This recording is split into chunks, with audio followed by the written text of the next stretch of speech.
Keres walked down the sidewalk, sneakers scuffing on the cracked concrete. Another black cat darted around the corner of a brick wall. The 10th one today. She paused, studying the wall. That same faded red, the paw print in the cement, the hole in the third brick of the fourth row. A horrible sense of déjà vu washed over her. Her mind flashed back to Grandpa's crazed warnings before the doctors sedated him. Black cats are evil, Kerr. Witches and demons. If one stares at you while licking its paws, you run and don't look back. Keres didn't believe such superstitions, not with a name that meant evil spirits in Greek. Still, an uneasy fear gurgled in her stomach as she continued walking, passing the same shops and people as before. Was she trapped in some surreal nightmare?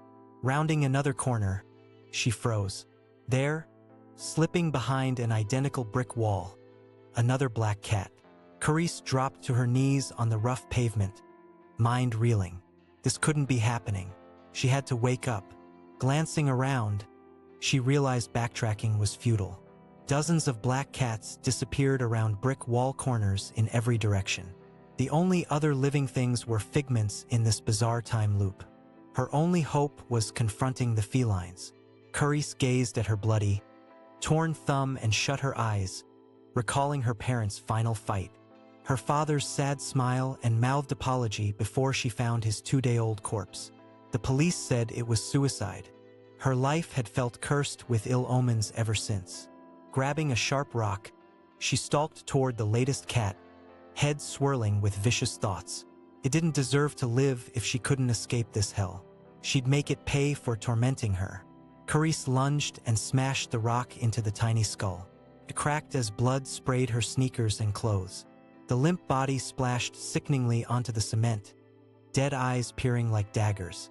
Discarding the gore-streaked stone, Keres sprinted onward, giddy with hope. She was free. The nightmare was over, but rounding the next bend, she skidded to a halt. Another ominous brick wall loomed before her. Keres waited, glaring, as if her fury could incinerate the cursed masonry. No cat appeared. Blowing out a shaky breath, she declared victory and jogged ahead. Her ill omens were vanquished. A new life awaited. What Keres didn't see was the shadow slinking around the far corner. Another plush black tail flicking out of sight behind weathered red bricks. The eternal cycle beginning anew. The sun dipped below towering skyscrapers, painting the sky crimson and orange. Rush hour traffic clogged the streets as Keres absently wandered, not caring where her blood-stained sneakers carried her. People cast suspicious looks at her disheveled state, but she barely noticed them.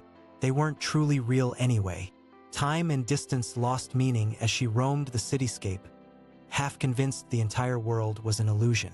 Fatigue finally drove her to rest against a graffitied wall in a trash-strewn alley. Sinking to the filthy asphalt, she gazed up at the narrow strip of darkening sky visible between looming buildings. Stars glimmered to life while the wail of sirens echoed from distant streets. The noises of the city that never slept. Were those a mirage too? Keres couldn't be sure of anything anymore. Exhaustion overtook her and she drifted into merciful blackness. Disjointed images strobed through her mind. Black cats, brick walls, her father's glassy eyes. She startled awake, unsure if minutes or hours had passed. The moon now shone above, partially obscured by tattered clouds. Rising on unsteady legs, Keres stumbled back to the sidewalk, blinking against the glare of a 24-hour convenience store. A wall of TVs in the window blared late-night news. She stopped short at a familiar sight on the screens. Police lights flashed over a cordoned-off section of pavement. In the center lay a black lump Keres recognized with sinking dread. Cat found bludgeoned to death, the ticker along the bottom read. Investigators suspect animal cruelty.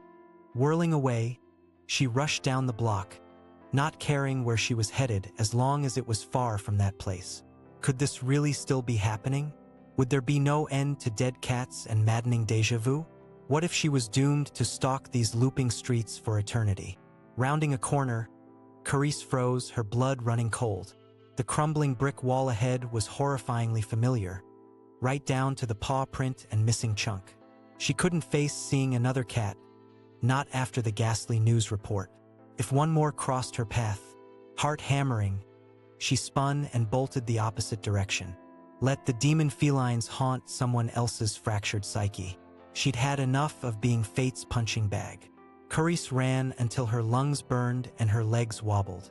She braced her hands on her knees, gasping, only to realize she'd circled back to the same intersection. The convenience store TVs still flashed with grim images of the cat's battered body. Lurching away, she fled down a narrow cross street. Surely, if she got far enough from the main roads, the cycle would have to end. The city couldn't extend forever, could it? Boarded up windows and crumbling stoops closed in as Keres plunged deeper into the twisting alleys. Sodium vapor streetlights flickered and buzzed, many broken or burnt out. She was vaguely aware she'd wandered into the bad part of town, but that seemed trivial compared to being stuck in an infinite paranormal loop. Turning down a trash-choked dead end, she slumped against the brick wall at the far side. Tears of hopeless rage pricked her eyes. Was this how her father had felt before downing those pills? The constant sense that the universe was out to get you? That there was no escape from your demons except oblivion? Keres gazed up at the sliver of starry sky, wondering if he was somewhere up there, finally at peace. She'd never been particularly religious, but the thought he might be watching over her was an unexpected comfort. If he could find the strength to end the cycle, maybe she could too. A sudden movement in the shadows made Keres jump. Another cat? No, too big. A rat, maybe. She squinted into the darkness, heart pounding. Something was definitely lurking just out of sight. A figure stepped into the dim light and Keres' stomach dropped. It was a man, clad in ratty jeans and a stained hoodie. Stringy hair obscured his face, but there was no mistaking the glint of a knife in his hand. Wallet, phone. Now, he growled, words slurred. Judging by his unsteady gait, Keres guessed he was high on something. Of all the nights to get mugged, she held up her empty hands, trying to keep her voice calm. I don't have any of that on me. Look, you can see I don't even have pockets. The man's face twisted in anger. Don't lie to me, BTCH. Give me your shit. He waved the blade in what was probably meant to be a threatening gesture. In his drug-addled state, it came across as more pathetic than scary. Keres slowly backed away, mind racing. Was there even a point in trying to escape? For all she knew, this creep was just another glitch in the Matrix. Maybe getting shanked would finally eject her from this nightmare. As if sensing her thoughts, the junkie lunged forward, slashing wildly. Keres barely managed to dodge the flailing knife. Survival instinct took over and she turned to run, only to collide with a furry obstacle. A massive black tomcat stood blocking the alley, green eyes gleaming. It licked one paw almost tauntingly, before slinking out of sight around the corner. The same corner as all the others. Keres didn't have time to process this latest impossibility. The mugger was nearly on top of her, blade arcing down. She threw herself sideways, wincing as her shoulder hit the rough brick. The knife clinked off stone inches from her head. Rolling to her feet, Keres took off sprinting, no longer caring where she ended up. All she knew was that she had to get away, from the attacker, the cat, all of it. But every turn just led her in dizzying circles, lost in a labyrinth of dead ends and decaying buildings. The junkie's enraged shouts grew fainter behind her until they faded altogether. Keres finally slowed to a jog, sides heaving, before stumbling to a stop against yet another wall. Glancing around, a wave of terrified recognition crashed over her. Worn red bricks, hole near the bottom, paw print in drying cement. It was the same one. It had always been the same one. And there, across the street, was the convenience store, still broadcasting the dead cat to the uncaring city. This had to be hell. An eternal punishment for her sins. She didn't know what she'd done to deserve it, but it was the only thing that made sense.